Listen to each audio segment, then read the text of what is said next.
CollabTalk is a copyright of Collaborative ABA Services, making a difference in children's lives. Hi everyone, welcome to CollabTalk, a new talk series by Collaborative ABA Services that provides information and resources about autism and, of course, everything in between. I'm Alicia, the founder of Collaborative ABA Services, with, of course, some of our amazing team members. Team? My name's Katie. I'm an occupational therapist. I'm Bree. I'm a BCBA. I'm Meg. I'm a licensed social worker and registered behavior technician. So today we're diving into understanding what we call the ABCs of behavior. Have you ever wondered why behavior was happening, or what keeps the behavior happening? So look no further. We'll be discussing the ABCs of behavior, which is a foundational tool that we use in applied behavior analysis therapy.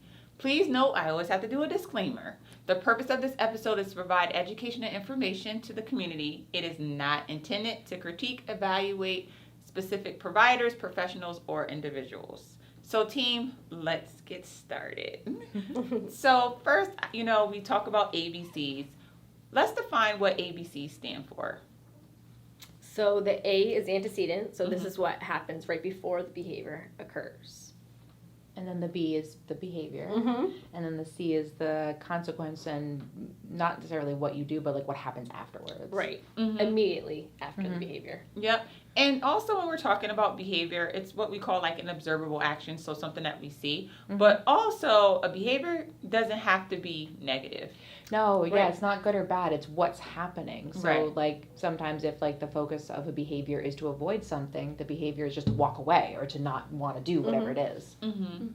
And so why does this matter? Because the ABCs help us identify patterns of behavior. It helps us show that behavior is a form of communication. And also it guides us on how to respond, or ways that we can encourage positive behaviors and reduce challenging ones. So let's give an example. Well, I think the example is kind of figuring out like what the function or like what the purpose of it is. So say I put down a piece of paper and I was like, okay, we're going to do our math homework. And the kid's like, I don't want to do my math homework. And they get up and they leave. And so then I'm like, oh, okay, I guess we'll do it later. The antecedent would be giving them the math homework. The behavior would be getting up and leaving or saying, I don't want to do this. And the consequence is, oh, I'll just put it away so then they don't have to do that. So in that situation, I'm then making it more likely for them to keep getting up and leaving because I just put away the homework. So that would be one way of feeding or keeping the behavior going. Versus if I said, oh, wait, come back, I'll help you. That can help to kind of decrease it because now I've continued to have that there. Yeah. Right, so like adjusting the consequence, or like adjusting the antecedent, like giving choices. Like, do you want to do your reading or do you want to do your math first? Right. Like, something that's a little bit more preferred versus what they really, really don't like, to increase the likelihood of them actually complying and doing something. Yes. Right. And then praising after for the consequence. Right. Yeah. I think a more simple example is just your child wants a piece of candy. You tell them no, and then they start crying, maybe engaging in some tantrum behavior, and then you end up giving them the candy, which would be the consequence. Yeah. Right, absolutely. So let's kind of talk about some misconceptions. Yeah. Because there are some misconceptions, but we want to clear them up. So the ABCs aren't about blaming the individual for the behavior. It's more about understanding the context, or what we call like the variables or the items that are influencing the behavior.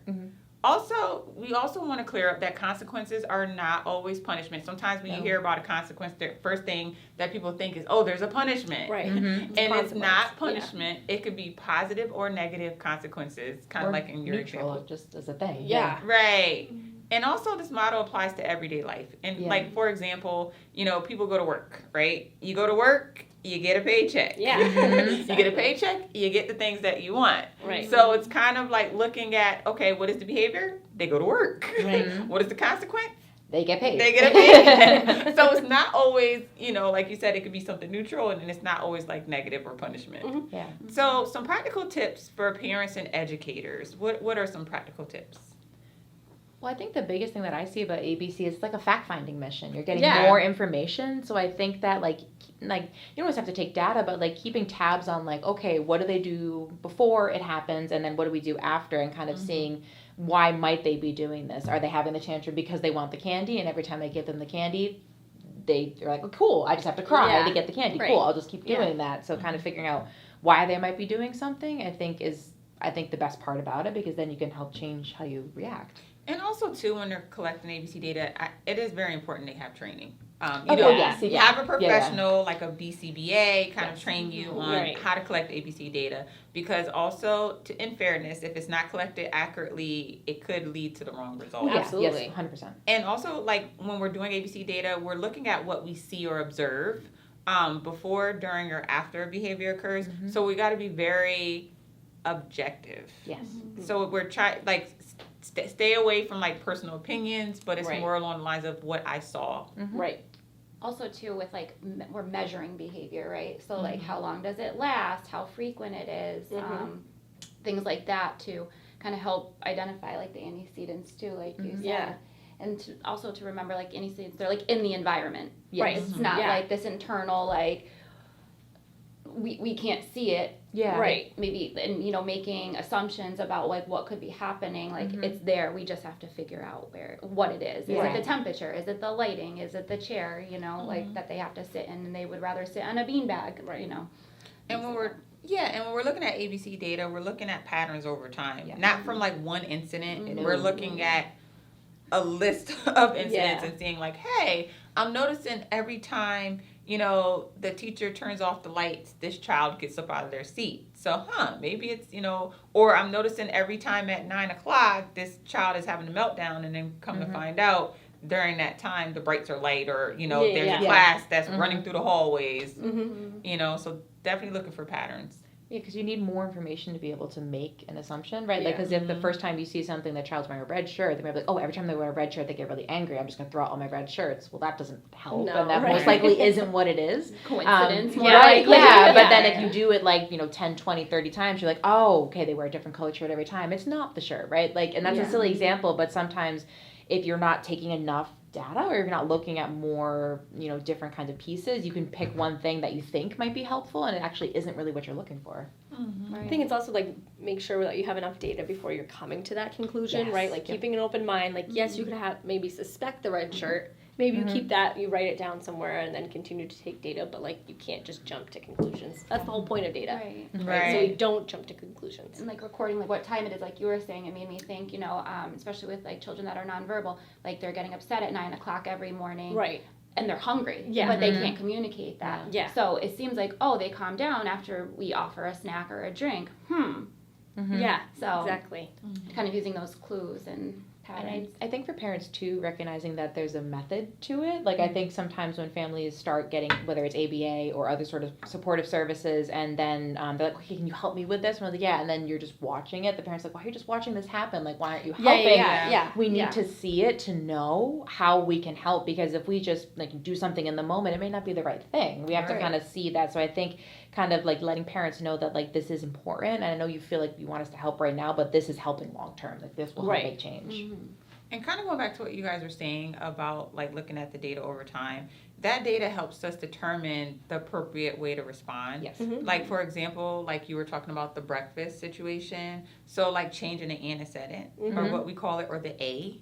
What happened before the behavior, like you said, it might be something like with breakfast, or even changing the consequence is another one. So, instead of, the child is screaming and crying because they want like their favorite toy, it might be that we're teaching them how to communicate. Yes, 100%.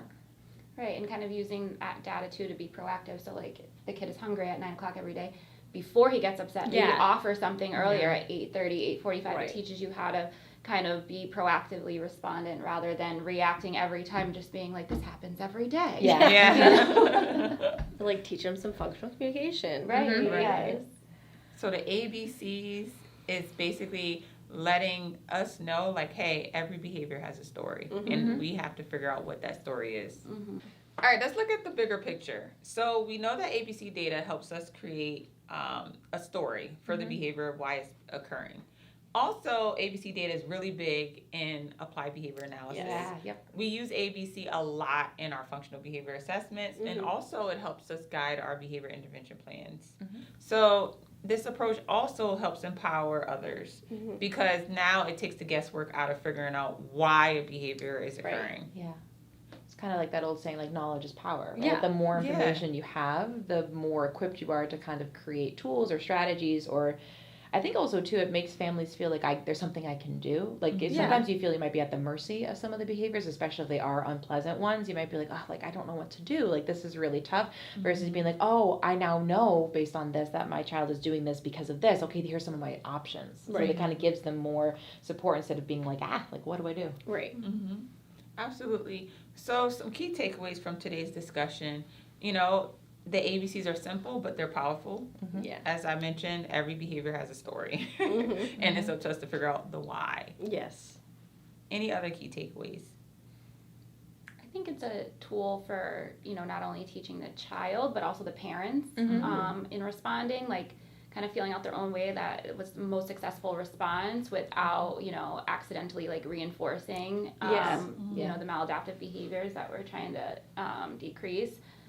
I was thinking that too. Yeah. Because I think some parents, you know, guilty that you, maybe the behavior occurs and you're telling them, continuing to tell them no. Yeah. And you're following through, so in your head, the consequence is telling them no, but really you're just giving them a lot of attention, and they're loving that, right? So really giving them more of a focus of what the consequence or what is actually driving the behavior.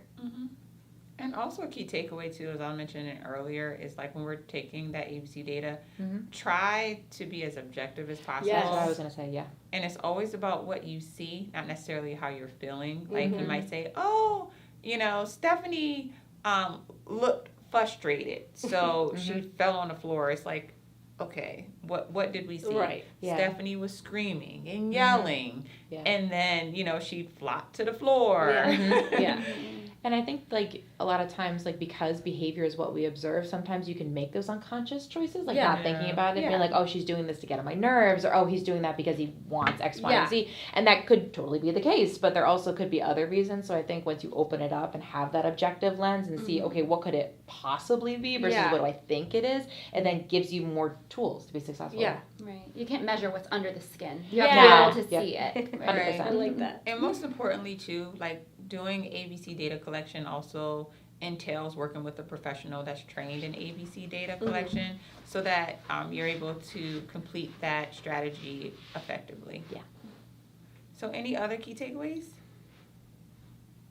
I think we kind of summed it up. I think it was pretty good, yeah. Yeah. So thanks everyone for tuning in to this episode of CollabTalk. If you found this information valuable, please don't forget to like, subscribe, and also hit the bell so you never miss an episode. Got thoughts or questions? Feel free to drop them in our comment section. We'd love to hear from you. Until next time, let's keep this conversation going as always. To learn more about Collaborative ABA Services, check us out on our website at www.collaborativaaservices.com. Also check out our new online store on our website and additional social media pages such as Instagram, Facebook, LinkedIn, and TikTok. TikTok. Till next time, goodbye. Bye. CollabTalk is a copyright of Collaborative ABA Services, making a difference in children's lives.